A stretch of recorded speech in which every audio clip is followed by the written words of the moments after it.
No Distrito Federal, um pai foi impedido de acompanhar o nascimento da filha no centro cirúrgico e a família recebeu indenização por danos morais. Alain e Juciclé casaram e pouco tempo depois decidiram ter um filho. Tudo ia bem até que na terceira ecografia, o casal foi avisado sobre uma má formação do feto e que o bebê não teria mais que 20 minutos de vida após o nascimento. Os pais do bebê têm uma incompatibilidade genética raríssima. São poucos casos no mundo. Mesmo assim, decidiram levar a gestação até o fim. Durante o parto, a mãe teve algumas complicações, o que levou o pai a ficar fora do centro cirúrgico. Os enfermeiros avisaram que ele não poderia entrar porque não tinha nem roupa, nem touca limpa para ele usar. Após o nascimento, Alain conseguiu segurar a filha numa sala do lado de fora do centro cirúrgico. Mas ficou horas sem notícias da esposa. O trauma foi tão grande que a família decidiu pedir na justiça danos morais pelo pai não ter participado do parto. Eu não sabia o que estava acontecendo do lado de fora. E o que aconteceu dentro do centro obstétrico assim, foi bem chato, né? Porque eu tinha uma equipe grande, tinha mais ou menos assim, eu contando, tinha uma de 12 a 13 pessoas. E não, meu marido não estava presente. E eu sabendo de tudo que ia acontecer, o falecimento da minha filha, eu não sabia que eu estava com esse problema. E eu sempre perguntava, onde está meu esposo? Não, já está vindo. A família ganhou a ação e os pais receberam 6 mil de indenização. O desembargador que analisou o caso destacou a Lei 11.108 de 2005. É obrigatória a presença de acompanhante durante o trabalho do parto e do pós-parto. Ela veio para quê? Para dar um suporte para a gestante, para a parturiente, porque nós temos muitos casos de violência obstétrica, não é? E você ter alguém na sala de parto pode filmar, pode ser testemunha de que você sofreu aquela violência e depois, posteriormente, buscar os seus direitos e até mesmo inibir condutas de violência obstétrica por parte das pessoas que estão fazendo o seu parto. O pai comemorou o resultado na justiça e diz que abriu espaço e discussão para outras famílias que passam por situação parecida. O pai não busca dinheiro com a morte de um filho. Para mim, isso já deve me indenizar. Com 1 bilhão, não ia tirar. Mas é a forma que nós conseguimos mostrar para o governo que ele está fazendo alguma coisa errada. Mostrar para o Estado que ele está sendo omisso em determinadas coisas, que é um direito simples. O judiciário, nesse papel, foi muito bom, né? Porque ele buscou, né, quando todos os órgãos que tinham, vamos dizer assim, a competência, a responsabilidade de apoiar a mulher nesse âmbito, simplesmente foram omissos.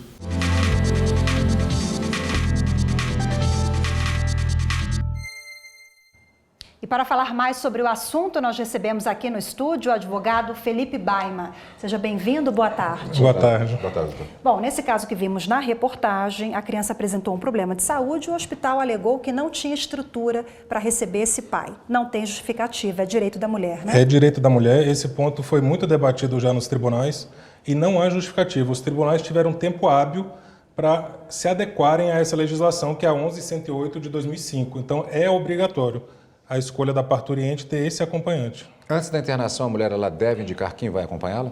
Ela deve indicar, e deixando claro que a lei não coloca um marido ou alguém familiar ou consanguíneo. É de livre escolha da parturiente. Agora, como é que funciona? A pessoa que negou esse atendimento, um chefe do centro cirúrgico, um médico, ela pode ser responsabilizada também junto com o hospital? Justamente. Nesse caso, como é uma irregularidade e um descumprimento legal dessa lei federal, esse hospital, essa pessoa jurídica ou a pessoa física, eles podem responder tanto no âmbito indenizatório, como vimos na reportagem, seria no âmbito civil, tanto no âmbito criminal, se for um servidor público, pode responder por prevaricação, está descumprindo a lei, e até administrativamente, no caso, o médico, por exemplo, pode responder perante seu conselho. Toda lei ela tem um objetivo específico de um determinado tipo de atendimento àquela comunidade que está sendo jurisdicionada por aquela lei.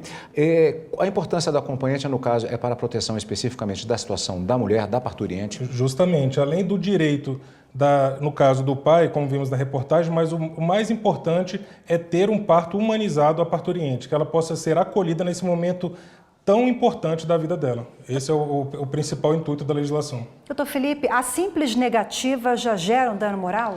Também é outro assunto muito debatido nos tribunais. Hoje temos diversos julgados de que a simples negativa gera... O dano moral ele é muito subjetivo, mas como se trata de um momento muito importante para a mulher e também um direito do pai de ver o nascimento do seu filho quando for o pai ou o acompanhante, os tribunais vêm julgando favorável o dano moral na simples negativa. Quais são os elementos que caracterizam o dano moral? Quais Então, são as provas? Porque é subjetivo, né? É muito subjetivo. No caso aí, há um descumprimento legal, né, dessa lei. O dano ele é causado por esse nexo entre o fato, no caso a negativa, e o resultado, o impedimento do pai ou do acompanhante de estar ali e a mulher está sendo preterida por isso. Então, a simples negativa, e obviamente isso há uma grande dificuldade nas teses judiciais justamente na comprovação. Então, a gente sempre indica que essas pessoas possam registrar isso em algum órgão, né? Seja no órgão de conselho do médico, seja uma ocorrência policial, tem algumas reclamações, inclusive, junto ao PROCON. Existe algum tipo de orientação ou até mesmo um protocolo para ser repassado para o acompanhante quando ele vai entrar, um pouco antes de entrar na sala, no caso, na sala de parto? Geralmente, os hospitais eles passam alguns procedimentos básicos para essa pessoa entender como deve se portar. E eu gostaria de mencionar também que seria importante, por parte da parturiente, antes do parto, tentar esclarecer junto ao hospital se existe esse acompanhamento, porque existem muitas negativas no Brasil. Então, qual é o procedimento daquele hospital em que ela vai haver aquele parto? Conversar com o médico que fará o parto para ver qual é o entendimento dele sobre essa matéria e talvez até fazer um protocolo registrando isso de quem que ela quer que seja o acompanhante junto ao hospital antes do parto. Nós vimos na reportagem uma fala que eu achei muito interessante em relação à presença do acompanhante no hospital. Inibe também uma possível conduta irregular da equipe médica, aquela relação, uma decisão até que nós tivemos do Conselho de Medicina em relação à violência obstétrica também? Com certeza. Hoje é um tema muito em voga e toda presença de alguém, principalmente no caso, a maioria das pessoas usam de filmagens ou de fotografias, isso com certeza inibe porque é uma pessoa, uma testemunha, e aí com certeza isso inibe qualquer conduta irregular dessa equipe médica. Às vezes a pessoa, o acompanhante, pode passar mal, ou às vezes numa situação extrema ela ter algum tipo de reação não prevista. O que é que o hospital pode fazer? Quais os limites em relação a essa atuação? Existem muitas negativas nesse sentido e a lei não trata sobre isso, mas os tribunais vêm julgando que isso não é motivo hábil para negar esse acompanhamento. Ok, doutor Felipe Baima, mais uma vez, obrigada pela participação. Uma boa tarde. Eu que agradeço. Boa tarde. Obrigado, doutor.